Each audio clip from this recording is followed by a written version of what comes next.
and kindness, starting lift each other back up again and adapt and overcome the obstacles that keep us apart and keep us in fear, for so many have allowed depression and anxiety to take over and control them.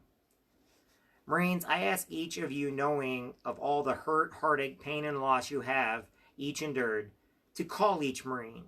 Take time and write a letter. Pick up the phone, talk to each other. Call family and friends. Forgive each other. End the lifetime of hurt and bickering. Accept each other for who you are. Do not ask what others can do for you, but what you can do for others. Do it without anyone knowing. Be silent but deadly. Be Marines.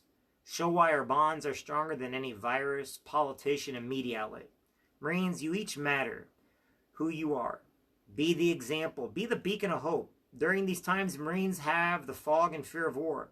Each of us must be the lighthouse that lights the path back to reality. Do not ignore the pain of others, but embrace it and help them complete their mission so they can one day come home from whatever war they are fighting. Marines cannot come home until we all come home. Our internal wars may be different, but they are still wars. Together we can win those wars, but only if we do it together. Marines, our mission is clear. Be there for our fellow Marines. Allow them to be there for you. Together we can defeat the unseen enemy. Know this, you matter. You make a difference. You are important. You have saved lives of people you do not know and have never met. People need you. Your family needs you. Your friends need you. Your community needs you. Your local league needs you. Just because you cannot see, feel, or hear how great you are does not make you any less important. I know this letter is long, but I want you to be reassured that you are important to life in the Marine League. Learn to forgive yourself. You must forgive yourself for allowing hurt and being hurt. You must forgive yourself before you can forgive your friends and enemies. You must forgive those who trespassed against you and forgive yourself for trespassing against others.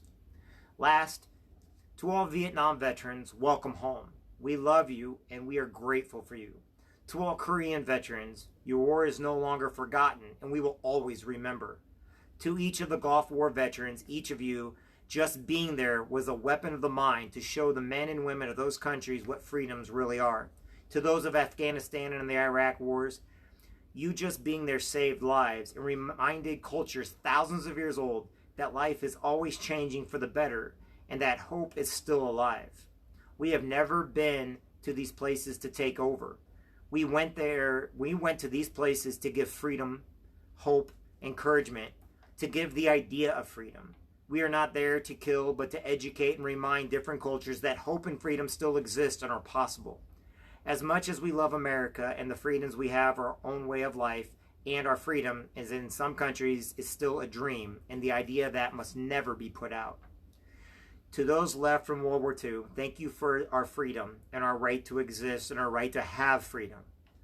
World War I has now come to a close and lives in the history books, but everyone that has ever fought and died for freedom shall always be remembered.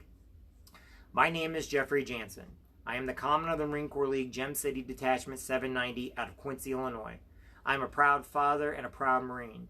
If at any time you need a friend or a prayer, if at any time you need something to do, a group to be a part of, if you need a job or advice or a suit, if you need a home or help, if you need a lawyer or a law firm, if you need a Marine or a friend, then please do not hesitate to call me, write me, or email me.